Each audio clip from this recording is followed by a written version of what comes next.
If you want results like this on Underdog Fantasy, then you follow the data. You don't bet with your gut, right? 99% of sports bettors, they think because they watch sports, they can outsmart the sports books. That's not how it works, right? It's all about following the data and identifying an edge. So in this video, I'm going to take you through 3 insanely profitable bets on Underdog Fantasy. We're going to go through, break down each one. I, of course, want these videos to be educational too, so I try to explain why am I betting this? Why am I putting my own personal money on this particular play? So in this video, we're going to be explaining everything you need to know about Underdog Fantasy, right? And on Underdog, I'm typically placing 3-pick entries because they have pretty good payouts, right? For 3-pick entries on Underdog, they give you a 6x payout. Whereas Prize Picks, which is Underdog Fantasy's biggest competitor, they only give you a 5x payout. So Prize Picks is a ripoff, complete ripoff for 3-pick entries. So you always want to be placing your 3-pick entries on Underdog. Also, Underdog gives you a $100 sign-up bonus deposit match. If you don't already use Underdog, promos are a super easy way to build your bankroll. Deposit 100, get 100 for free. So anyways, let's get into these picks.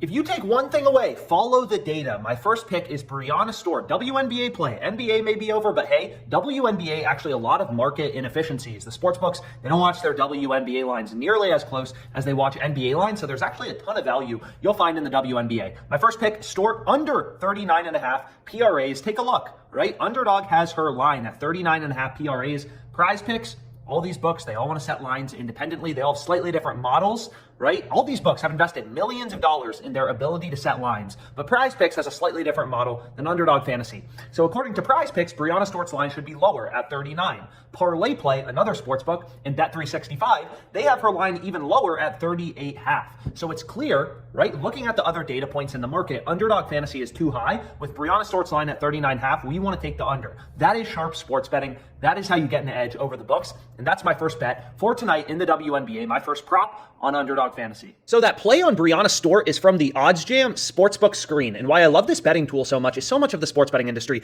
is handicapper, selling picks, all this BS, right? This is just raw data. So you can look yourself, hunt around the market, look for discrepancies, and find value. So the sportsbook screen is where I found this first play on Brianna Stewart. You can pull up any market you want, any sport you want, millions of odds, updating in real time at your fingertips. And again, this is valuable because every book sets lines independently, right? So as a sharp sports bettor, even if you don't use all of these different sports books, they're all data points that help you make more informed betting decisions, right? Every book is a data point. More data, more informed betting decisions, more money in your pocket.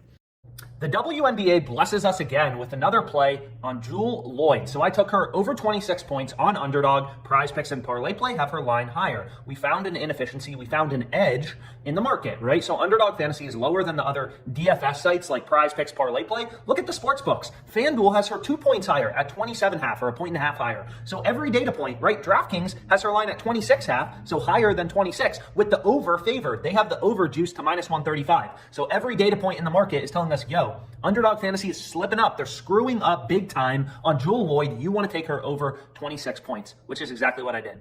So Underdog Fantasy, a quick primer, any 3-pick parlay you create, you're always getting a 6x payout. You're betting $10 to win 60 for any 3-pick parlay. It doesn't matter if you take overs, unders. If I replace this with a golf pick, right, you're always getting a 6x payout on Underdog for a 3-pick parlay. So basically, math is fun. So if you go through the math behind Underdog, what you're going to see is to be profitable on this platform, you have to win at least 55% of your picks, right? So the tool I typically start out using, and sometimes there's more plays on Underdog, sometimes there's less, but it's called the Fantasy Optimizer, right? So Fantasy Optimizer. And basically, pretty simple tool. It just shows you the plays in green are winning above 55% of the time. So this play, it's not like super profitable, but you can see Eli Dela Cruz under 1.5 bases is winning above 55% of the time. So it's in green, right? And this is all just based on sportsbook data. So you can see Caesar Sportsbook right here. They have the under at minus 164 odds. So you look at Caesars, Eli Dela Cruz, all of the sportsbooks have his under really heavily favored. All of the bookmakers are telling you, hey, Dela Cruz is a lot more likely, to go under as opposed to over. That's what the sportsbooks are telling you through their odds. They all have his under 1.5 bases as the heavily favored outcome,